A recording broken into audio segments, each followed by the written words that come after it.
Hello, thank you for watching. Today of the FW Gundam Converge Painted series, I'll be talking about these two models from Gundam Wing, which I do not know how to pronounce their name. Haha! Check it out!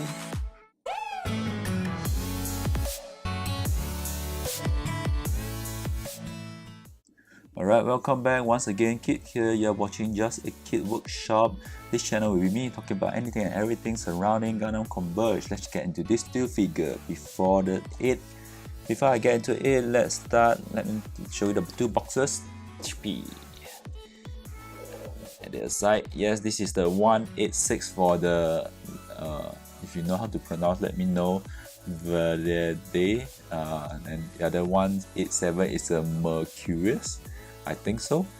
This is both from series 11 if you want to buy it. Yep. Alright, so before I get into these two figures, let's look at the before and after photo for both.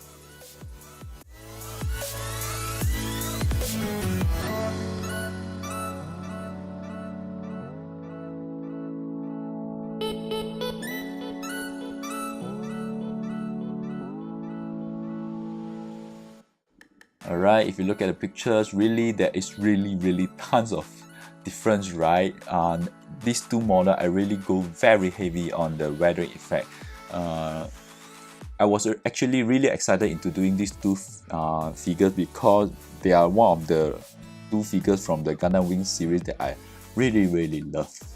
But I think that it is getting not too much love from the community outside because really these two models are not like the main characters. But if you look at even though all the models that are released outside, I think I only see the 144 models out in the market and also some die-cast figures. Other than that, there is really not much of it. But personally, I really do like these two figures. As you all know, both of them are pilot. At first when it came out, it was piloted by Hero, and what's the guy name for the heavy arm? I forgot his name. But it's piloted by both of them in the beginning. So I think both of these when it came out, it really looked really cool. So I was really excited into painting these two figures. And given that these two are not the main character figures, and one thing I wanted to really show that these two, I wanted to have really a lot of weathering to show the because as you know, later on it was piloted by AI. Before it was piloted by AI, when it was piloted by the two Gundam pilots, you know that those two pilots are not one of the pilots that are very careful with the model. You know that most of them, I think both of them bust their their Gundam model a few times, so they really drive it quite hard. And then when it comes to the AI version, it's an AI, so they really control it, I think, more harder than normal pilot would too. So that's why I wanted to give it a very heavy weathered effect. Plus these two coloring, as you see, it is all in red for one, all in blue in another one. So to really show the whole figure, to make everything stand out, I think that heavily weathered kind of feel will really bring out the whole vibes. Yep. So let's get into both figure. So although both figure, actually the approach for both figure are very similar in my case. So same, I'll do a bit of research. But if you look at the before and after photo, if everything is in blue in one color scheme, you will see a bit of difference, but most of it on the lower body is all in one color scheme.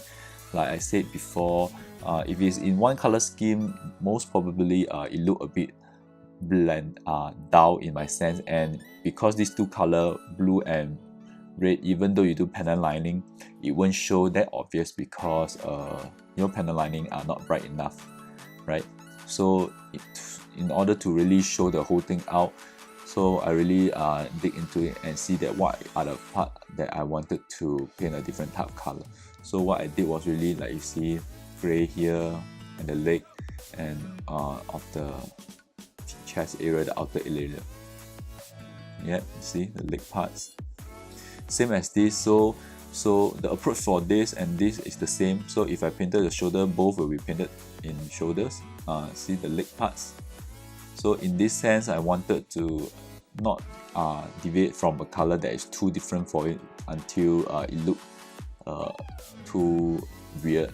So bouncing on the same color scheme, so I go with the pink bright neon color, but I think it really works out because if you see the inner frame color is a bit purplish pink, so I think these three colors still make it uniform as one. Yeah, right, see the leg, right? So everything down here as usual, weapon, everything, and all the internal frame will be in gun metal as a base. Except this pipe down here is olive depth if you want to know the paint of it. This for this color, olive depth is one of the older color that I actually have from Tamiya paint.